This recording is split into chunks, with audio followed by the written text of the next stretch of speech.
بسم الله الرحمن الرحيم الحمد لله رب العالمين الصلاة والسلام على أشرف الأنبياء والمرسلين نبينا محمد وعلى آله وصحبه أجمعين إن شاء الله درس سفينة النجاة درساتنا بالله سبحانه وتعالى فقاد زاريم كاكم نبات نكترلن ባለፈው ላይ እንግዲህ ስለ ሶላት ሱናዎችና የተወሰኑት አስባብ ስጁድ ሰሁ አይተን ነበር የስጁድ ሰሁ ሰበቦችን አይተን ነበር طيب ዛሬ የምናየው ኢንሻአላህ በአላህ Subhanahu Wa Ta'ala ፍቃድ አብዓዱ ሶላት የሶላት ሱናዎች ነው የሚሆነው ማለት ነው طيب እና ዛሬ የምናየው ክፍል 17 ነው በተከታታይ ክፍል 16ቶችን ከዚህ በፊት አይተናል ባይሆን ግን ክፍል 16 ላይ ባለፈው በምናይበት ሰዓት አንድ ይዘለን ነው ቂራአት ስለነበር ኢንሻአላህ እሱን አይተን ወደ ዛሬ ደርሳችን እንገባለን ማለት ነው እንግዲህ ባለፈው ላይ መጀመሪያ የጀመርነው في أركان التي تلزم فيها الطمأنينة መረጋጋት ረጋ ማለት ግዴታ የሚሆንባቸው አራት ቦታዎች አርባዓቱን ብለን አራት ቦታዎች አሉ ብለን እነዛ ነገራቶች ጠቅሰን ነበር طيب የመጀመሪያው ሩኩዕ ሁለተኛው አልኢዕቲዳል ሶስተኛው ደግሞ ስጁድ አራተኛው አልጁሉስ መቀመጥ ነው በይነ ሰጅደተይን በሁለት ስጁዶች መካከል መቀመጥ ብለን እነዚህ ላይ ጡማኒና ግዴታ ነው ብለን ነበር طيب ከዛ ያለፍነውስ ምንድነው ጡማኒና ማለት ምን ማለት ነው ብሎ የራሱ የሚያመጣው ማብራሪያ ነበር እዚህ ላይ ያለውን ይሄን ያለፍንበት ሁኔታ ነበር ስለዚህ ኢንሻአላህ ይሄን አይተን ወደ ቀጣይ ደርሳችን እንሄዳለን ጡማኒና ብሎ ማለት ምን ማለት ነው የሚለውን ሲነግረን الطمأنينة ጡማኒና ብሎ ማለት አለ እንግዲህ እኛ እስካሁን ጡማኒና ማለት መረጋጋት ረጋ ማለት ብለን ስንገልጸው የነበረው እንደ አማርኛችን እዚህ ላይ ደግሞ እሱም ሊፈስርልን ነው ጡማኒና ማለት هي እሷ سكون መርጋት ነው አለ አሁንም መረጋጋት ነው ምን ላይ بعد حركة ከሐረካ በኋላ የሆነ ቦታ ሐረካ ብሎ ማለት እንቅስቃሴ ማለት ነው ከእንቅስቃሴ በኋላ ሄዶ ሰከን ማለትና መርጋት ምን ተብሎ ይጠራል ጡማኒና ተብሎ ይጠራል ማለት ነው ስለዚህ ስኩኑን መረጋጋት ወይ መርጋት بعد حركة ከእንቅስቃሴ በኋላ ማለት ነው طيب በምን አይነት ሁኔታ ሲነግረን የበለጠ ግልጽ ሲያደርገው بحيث በልክ يستقيم ቀጥ በሚሉበት ልክ ማለት ነው እዛ ላይ ሄደው ቀጥ በሚሉበት ልክ كل عضو ሰውነታችን ክፍሎች ሁሉ የሰውነታችን ክፍሎች ሁሉም እዛ ቦታ ላይ ሄደው ቀጥ በሚሉበት መሐለሁ ቦታቸው ላይ ማለት ነው እንግዲህ ቦታቸው ላይ ምናልባት መጀመሪያ ቦታቸው ይዘው የነበሩት ሰውነታችን እንቅስቃሴ ስንፈጥር ቦታቸው ይለቃሉ ለምሳሌ ቀጥ ብለን ከወገባችን ቀጥ ብለን ቆመን የነበረው ለሩኩዕ እጥፍ በምንልበት ሰዓት በዛ ሰዓት ምን ይገኛል ያው ወገባችን ላይ ያሉ አጥንቶች በዛው ልክ ይታጠፋሉ እኛ ጉልበታችን በምንይዝበት ሰዓት ማለት ነው እና እዛ ቦታ ላይ ሄደው بحيث በልክ يستقيم ቀጥ በሚሉበት كل عضو ሰውነታችን መሐለሁ ማለት ቦታው ማለት እዛ ቦታ ላይ ሄደን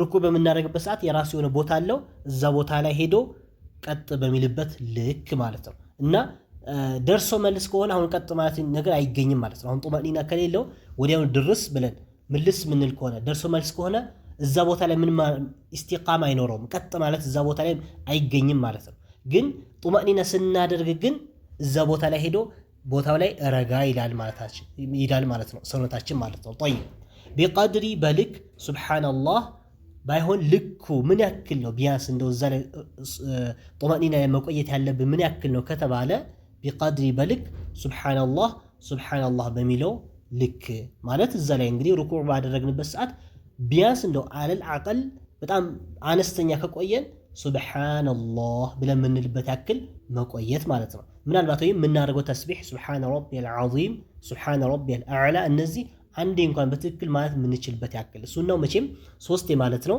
ከዛም በላይ ሌሎች ዱዓዎች ብናደርግ ያው ተፈላጊ ነው የሚሆነው እዛ ላይ የተደነገጉ ዱዓዎች ማለት ነው ግን ልኩ እንዳጠቃላይ አቀሉ አነስተኛ ግን ሱብሃንአላህ ምንልበት ያክል እዛ ላይ መቆየት ምን ተብሎ ይጠራል ጡማኒና ተብሎ ይጠራል ብሎ ገለጸልን ማለት ነው طيب ወደ ዛሬ ደርሳችን ስንሄድ ፈስሉን ለይ ነው في ابعاد ስለ بعضዎች ወይም አብዓዱ ማለት እንግዲህ እዚህ ላይ የተፈለገው ሱናዎች ለማለት ነው بعض ማለት ከዚህ በፊት بعض የሚለው ቃል ከፊል ወይም የተወሰነ ለማለት እንጠቀመው ነበር የተወሰነ የአንድ ነገር የተወሰነ بعض ተብሎ ይጠራል ስለዚህ بعض የሚለው የሆነ ነገር بعض ብለን ልንጠራው እንችላለን የአንድ ነገር የተወሰነ ክፋይ ማለት ነው እዚህ ላይ ግን ያ አይደለም የተፈለገው في ابعاد الصلاه የሶላት ሱናዎች ዞሮ እነሱም ቢሆን ከሶላት ውስጥ ምንድናቸው አንድ ክፋይ ናቸው አንድ ክፍል ናቸው ዞሮ ሱና በሚል ነው ምንፈስረው ማለት ነው አብዓዱ الصلاه የሶላት ሱናዎች ሰብዓቱን ሰባት ናቸው አለን። ሰባት ሱናዎች አሉ። እነዚህ እንግዲህ ያው ሱና ሲባል ባይሆን አሁንም ቢሆን መረዳት ያለብን አውቀን ብንተዋቸው ለመተው የሚቻል ማለት አይደለም። ለምሳሌ ውጭ ላይ ኻሪጅ ላይ ሱና የምንላቸው ወይም ሱና ሶላት የምንላቸው ብንሰራቸው አጅር የምናገኝበት፣ ብንተወው ደግሞ ለምን ተዋችሁ ተብለን ማንጠየቅበት ማንወቀስበት ነው ሱና የምንለው። ግን እዚህ ላይ አይደለም። ሶላት ላይ ሱና የሚባሉ ነገራቶች አውቀን መተው አይቻልም። አውቀን ከተውን ሶላታችን ይበላሽብናል። ግን ምናልባት ረስተን ብንተዋቸው ደግሞ በምን የሚጠገኑ ብለናል። ያው ከዚህ በፊት በተደጋጋሚ አንስተናል። በስጁድ አሰሁ በእርሳቻ ስጁድ የሚጠገኑ ማለት ነው። ጠይብ እንደማንም እነዚህ ሰባት ናቸው አለን። የመጀመሪያው አተሸሁዱል አወሉ የመጀመሪያው ተሸሁድ ማለት ነው። የመጀመሪያው ተሸሁድ ብሎ ማለት እንግዲህ የመጀመሪያው አተሕያቱ ሊላሂ ብለን የምንለው ይሄም እንግዲህ ቁጭ ብለን የምንለው ሁለት ረክዓ ከሰገድን በኋላ ቁጭ ብለን የምንለው አተሸሁዱ ራሱ ተሸሁዱ ነው። አሁን እዚህ ላይ የተፈለገበት መቀመጡ ወደፊት ሊመጣልን ነው። ወቁዑዱሁ ብለው ለብቻው ሊነግረን ነው እዚሁ ላይ ማለት ነው። እዚህ ላይ የተፈለገው ምኑ ነው ማለቱ ተሸሁድ ማለቱ ራሱ ምንድነው ሱና ነው። ሚን ባዕድ ሶላት ከሶላት ሱናዎች ነው ማለት ነው። እና ይሄን ተሸሁድ ምናልባት አንድ ሰው መቀመጥ ቁጭ ብሎ ነበር ማለት ሁለት ረክዓ ሰግዶ ቁጭ ብሎ ነበር። ግን ተሸሁዱ ባይለውስ አውቆ ቢተው አሁንም ሶላቱ ይበላሻል ነው። ግን ምናልባት ረስቶም ይሁን በተለያየ ሁኔታ ትቶት ቢነሳ መጨረሻ ምን ይጠግነታል? አስጁድ ሁለት ስጁድ ሰዎች ይጠግንለታል ማለት ነው። ጠይብ ምናልባት ትቶት ቢነሳ እንግዲህ ተመልሶ እሱ ለማድረግ ማም አይመለስም። መጨረሻ ላይ ሁለት ስጁዶች በመውረድ ያካክሳል ማለት ነው። ሌላኛው ወቁዑዱሁ መቀመጡ ራሱ ማለት ነው። ወቁዑዱሁ መቀመጡ ማለት ለተሸሁዱል አወል መቀመጡም አስፈላጊ ነው፣ ሱና ነው። ማለቱም ከተቀመጥን በኋላ ማለት ነው። እነዚህ ሁለቱም መገኘት አለባቸው ማለት ነው። ሁለቱም መገኘት አለባቸው ማለቱም ተሸሁድ ማለቱም አንድ፣ ሁለተኛ እዛ ላይ መቀመጡ ማለት ነው። ማለት ለምሳሌ መቀመጡ ስተን ማለቱ ብቻ ብናስገኝ ማለት ቆመን ከዛ በኋላ ሶስተኛ ረክዓ ላይ ፋቲሃ ከመቅራታችን በፊት ለማለት ብንሞክር አይሆንም ማለት መቀመጥ ግዴታ ያስፈልጋል። طيب ቁጭ ብለን መቀመጡ ብቻም አልተፈለገም። ቁጭ ብለን ምን ማለት ያስፈልጋል? ተሸሁደል አወል አተህያቱ መቅራት አለብን። ሁለቱም የግድ መገኘት አለባቸው። እንደማንም እነዚህ ሱና ናቸው ማለት ነው። እነዚህን ሱና ትተን ብንሄድና ረስተን ወደ ሶስተኛ ረክዓ ብንነሳ ምናደርገው ምንድነው? መጨረሻ ላይ ሁለት ስጁዶች እናደርጋለን ማለት ነው። ባይሆን ግን እነዚህ ረስተና ብለን ምን አናደርግም መለስ ማለት የለም፣ ወደ ኋላ አንመለስም። ምክንያቱም እነዚህ ሱና ናቸው ብለን እያልን ያለ ነው። ሱና ወደፊት የገባንበት ደግሞ ሶስተኛ ረክዓ ምንድነው? ዋጂብ ነው፣ አርካን ነው። ስለዚህ አርካን ጀምረን ለሱና ብለን ምናናደርግም አንመለስም ማለት ነው። ባይሆን ግን ገና ጅምር ላይ ከሆንን ማለት ያስታውስ ነው ረስተን ለመነሳት ነበረ። ግን ወደ መነሳት ሳንጠጋ ወይ ወደ መቆም ሳንጠጋ ገና ጅምር ያደረግን እያለ መነሳት የጀመርን ያለ ትዝ ካለ ወዲያውን መቀመጥ እንችላለን። ራሱ መነሳት ጀምረን ትንሽ እንኳን ከፍ ብለን ግን ወደ መቆም አክል አልተጠጋንም ወይም የመነሳትን ግማሹ ራሱ አልደረስንም። ግማሹ ካልደረስን ወይ ወደ መቆም ካልተጠጋን ወደ መቀመጥ ቅርብ ከሆንን ምን እናደርጋለን? አሁንም መቀመጥ ይቻላል ማለት ነው። ግን ተነስተን የተወሰነ ከፍ ብለን ወደ መቆም ጠጋ ካልን ወይም ከግማሽ አልፈን ወደ መቆም ጠጋ ብለን ከሆነ በዛው መቆም እንጂ መመለስ አያስፈልግም ማለት ነው። طيب ስለዚህ እንደማንም የመጀመሪያው ተሸሁደል አወል፣ ሁለተኛው ቁዑዱ መቀመጥ ነው፣ ለሁለት ቆጠረልን። ሶስተኛው ወሰላቱ ሶላት አለ ነብይ ሰለላሁ ዐለይሂ ወሰለም ሶላት አለ ነብይ ማውረድ ማለት ነው። በነብዩ ዐለይሂ ሰላም ላይ ውዳሴ ማውረድ ሰለላሁ ዐለይሂ ወሰለም ፊህ ማለት አይ ፊ ተሸሁደል አወል ነው። ፊህ ማለት በተሸሁደል ፊህ ማለት በሱ ብለን የምንፈሰው በሱ ላይ በማን ላይ በተሸሁደል አወል ላይ ማለት ነው። ተሸሁደል አወል ላይ መጀመሪያ ተሸሁደል አወል ላይ አላሁመ ሰሊማት አተህያቱ ሊላሂ ብለን አሽሀዱ አን ላ ኢላሃ ኢላላህ ወአሽሀዱ አነ ሙሐመደን ረሱሉላህ ካልን በኋላ ወይም አብዱሁ ወረሱሉሁ ካልን በኋላ አላሁመ ሰሊ ዐላ ሙሐመድ ወዐላ አሊ ሙሐመድ ብለን ማለታችን መጨመራችን ምንድነው? ሱና ነው ማለት ነው። ይቻላል፣ እንደው አጅርም አለው መጨመሩም። በተለይ ብቻችን የምንሰግድ ከሆነ ወይም አንዳንዴ ከኢማም ጋር እየሰገድን ከሆነ ኢማሙ ካስረዘመ ተሸሁድን ከጨረስን በኋላ ምን ማለት መጨመር አላሁመ ሰሊ የሚለው መጨመር ሱና ይሆናል ማለት ነው። طيب ይሄ እንግዲህ ሱና ይሆናል ብለን የምንለው ምን ላይ ነው? ተሸሁደል አወል ላይ። ተሸሁደል አኺር ላይ ከሆነ ዋጂብ ነው፣ ግዴታ አርካን ነው። ግዴታ አሽሀዱ አን ላ ኢላሃ ኢላላህ ከጨረስን በኋላ አላሁመ ሰሊ ዐላ ሙሐመድ የሚለው ግዴታ ማምጣት እዛ ላይ ግዴታ ይሆናል። እዚህ ላይ ግን ሱና ነው ማለት ነው። طيب ሌላኛው ወሰላቱ ሶላት ማውረድ ዐለል አሊ ዐለል አል ማለት ዐለል አል በቤተሰቦች ላይ ወይም በተከታዮች ላይ ፊት ተሸሁድ አኺሪ ፊት ተሸሁድ በተሸሁድ አኺሪ በመጨረሻው ተሸሁድ ማለት ነው። በመጨረሻው ተሸሁድ ሶላት ማውረድ በማን ላይ ዐለል አል በአል ላይ አል ማለት በተከታዮች ላይ ማለት ምን ማለት ነው? እንግዲህ ተሸሁደል አኺር ወይም 3 ረክዓ ሰግደን ለምሳሌ መግሪብ ላይ 3 ረክዓ ሰግደን ቁጭ ብለን ተሸሁድ መቅራት ግዴታ ነው፣ እዛ ላይ ዋጅብ ነው አርካን ነው ብለናል። ወይም 4 ረክዓ ከሰገድን በኋላ መጨረሻ ላይ ተሸሁድ ቀርተን ተሸሁድ ከመቅራታችንም ጋር አላሁመ ሶሊ ማለት ራሱ አላሁመ ሶሊ ዐላ ሙሐመድን ብሎ ማለት ምንድን ነው?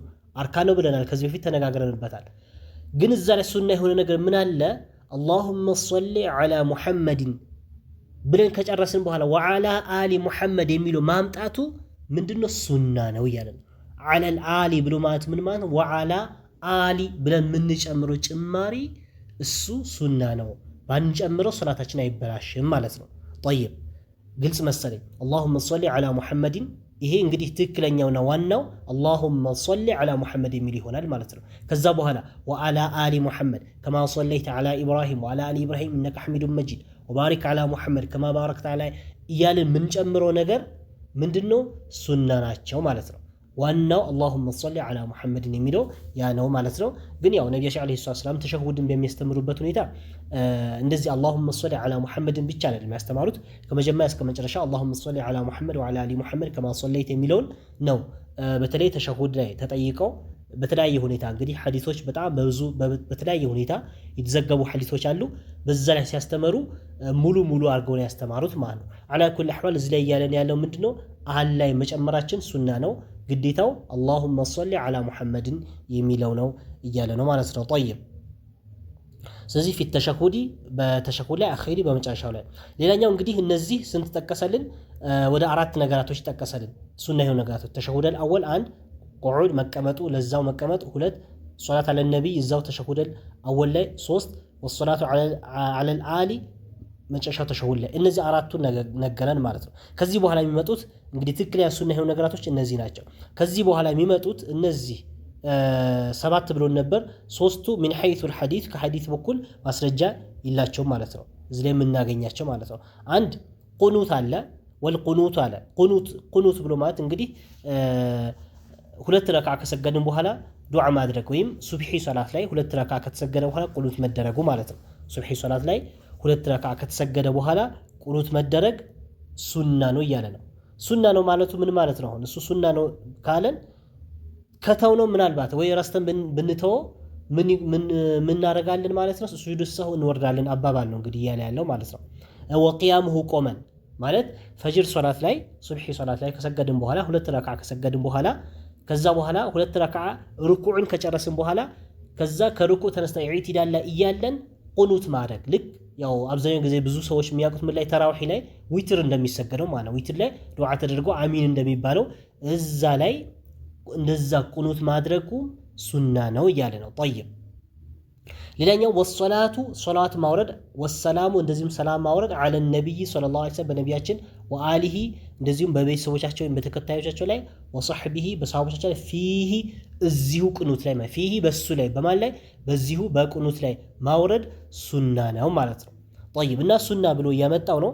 ዐላ ኩሊ አሕዋል ቁኑት የሚባለው ነቢያችን ዓለይሂ ሰላም ቁኑት ያደረጉበት ሁኔታ አለ። ቁኑት አድርገዋሉ። ግን ቁኑት ሲያደርጉ ሱብሒ ሶላት ላይ ብቻ አይደለም ለይቶ ያደረጉት። እንግዲህ እዚህ ላይ ሱብሒ ሶላት ብሎ ለይቶ ባያመጣም እንደ መዝሐበ ሻፊዒ እየታወቀ ነው። አብዛኛው ሁሉም የሚያውቀው ነው። መዝሐበ ሻፊዒ ላይ ሱብሒ ላይ ቁኑት መደረግ ልክ የሶላት ሱናዎች ተደርጎ ይቆጠራል። ምናልባት ኢማሙ ረስቶ ቢተወራሱ ሱጁድ ሰህው መውረድ እንዳለበት ይነገራል ማለት ነው። ግን ከነቢያችን ዓለይሂ ሰላም የተገኘው ቁኑት መገኘት ተገኝቷል። ሱብሒ ሶላት ላይ ብቻ አይደለም የተገኘው። አንድ እሳቸው ቁኑት የሚያደርጉት ሁሌ ዝም ብሎ በየጊዜው ሳይሆን የሚያደርጉት የነበረው መቼ ነበር? ክስተት ሐዋዲሶች ሲኖሩ ክስተቶች ሲፈጸሙ ማለት በቃ አንገብጋቢና ሙስሊሞች ላይ የሆነ እንደ ችግርም ነገር ሆኖ የሆነ ክስተት በሚፈጠርበት ጊዜ ነቢያችን ዓለይሂ ሰላም ቁኑት ያደርጉ ነበር እና በዛ ሰዓት ቁኑት ሲያደርጉም የሚያደርጉት ሱብሒ ፈጅር ሶላት ላይ ብቻ አልነበረም፣ ሁሉም ላይ ነበር የሚያደርጉት። ማለት ሱብሒም ላይ ዙሁርም፣ ዓስሩም፣ መግሪብም ዒሻም ላይ ማለት ነው። ለምሳሌ ነቢያችን ዓለይሂ ሰላም ቁራዎች ቁራ ልኳቸው ወደ 70 ምናምን የሚሆኑ ቁራዎች ልከው ሙሽሪኮች የሚያስተምረን ሰው ላክልን ብሎ ለነቢያችን ዓለይሂ ሰላም ልከው ከዛ በኋላ ልኮላቸው የተገደሉባቸው ሁኔታዎች አሉ። በዛ ሰዓት ነቢያችን በጣም ተቆጭተው በጣም ውስጣቸው አዝነው ቁኑት ያደረጉበት ሁኔታ አለ እና ቁኑት በሚያደርጉበት ሰዓት ያደረጉት ፈጅር ሶላት ላይ ብቻ አይደለም፣ ሁሉም ላይ ነው ያደረጉት ማለት ነው። ስለዚህ አሁን ላይ እኛም ላይ እንደ ሸሪዓ እንደ ድንጋጌ ቁኑት የሚደረገው ምን ላይ ነው? የሆነ ክስተት ሙስሊሞች ላይ ለምሳሌ የሆነ ችግር ቢፈጠር እንደ ሀገርም ሊሆን ይችላል እንደ ዓለም አቀፍም ለምሳሌ ጋዛ ላይ ለምሳሌ ፋለስጢን አሁን ላይ ጋዛ ላይ አሁን ትንሽ ቢረጋጋም ፊት ላይ ምን ነበረ ባለፈው ላይ በጣም እነሱ በጣም እየተቸገሩ ምኑ በሙሉ አሁንም ተቀርፈዋል ማለት ባይሆንም የተወሰነ ቢሻልም ችግር ላይ ነበሩ።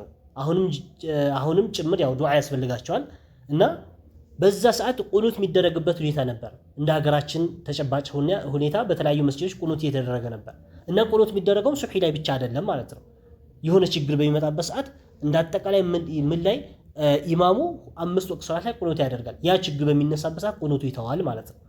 طيب ስለዚህ የቁኑት ሁኔታ የነብዩ ዓለይሂ ሰላም ሁኔታ ባጭሩ ይሄን ይመስል ነበር እና እንደ መዝሐብ ሻፊዒ ደግሞ የሚመጣው ምንድነው? ቁኑት ፈጅር ሶላት ላይ ብቻ ሁሌ ልክ እንደሱና ምናልባት ራሱ ኢማሙ ረስቶ ቢተወው ምን ማድረግ አለበት? ስጁድ ሰው መውረድ አለበት በሚል አኳኋን በዛ ሁኔታ የሚገለጽበት ሁኔታ አለ። ስለዚህ የሱብሂ ሶላቱ ላይ በዛ ሁኔታ አይደለም ሐዲሱ ወይም ከነብዩ ዓለይሂ ሰላም የተገኘው እንዳጠቃላይ ስለሆነ በዛ መጀመሪያ ባልነው ሁኔታ ነው መስራት የሚኖርብን ማለት ነው። طيب ስለዚህ እንደማንም እዚህ ላይ ወደ 7 እንትኖች ጠቅሶልናል። የሶላት ሱናዎች ብሎ 7 ነገራቶችን ጠቅሶልናል። ከሰባቱ የመጀመሪያዎቹ 4ቱ ያው ትክክል ናቸው። ከዛ በኋላ ያሉት ግን ወደ ታች ብሎ እዚህ ላይ የጠቀሳቸው ነገራቶች ግን የተወሰነ ከሐዲስ አንፃር መስተካከል ይኖርባቸዋል ማለት ነው። طيب على كل احوال ابعد الصلاه ወይም የሶላት ሱናዎች ይህን ይመስላሉ ማለት ነው። ወደ ቀጣዩ ስንሄድ ፈስሉን ለይኖ ፊ ሙብጢላቲ الصلاه ሶላት የሚያበላሹ ነገራቶች ብሎ ያመጣል። طيب خير ኢንሻአላህ ይሄን ደርስ በቀጣይ ደርሳችን ወይም በቀጣይ ክፍል ምናየው ይሆናል። ሰዓቱ ትንሽ ሄድ ስላለ ሙብጢላቱ ሶላት የሚያበላሹ ነገራቶችን በቀጣይ በክፍል 18ን እናያለን ማለት ነው። والله سبحانه وتعالى أعلم وصلى الله على نبينا محمد وعلى آله وصحبه وسلم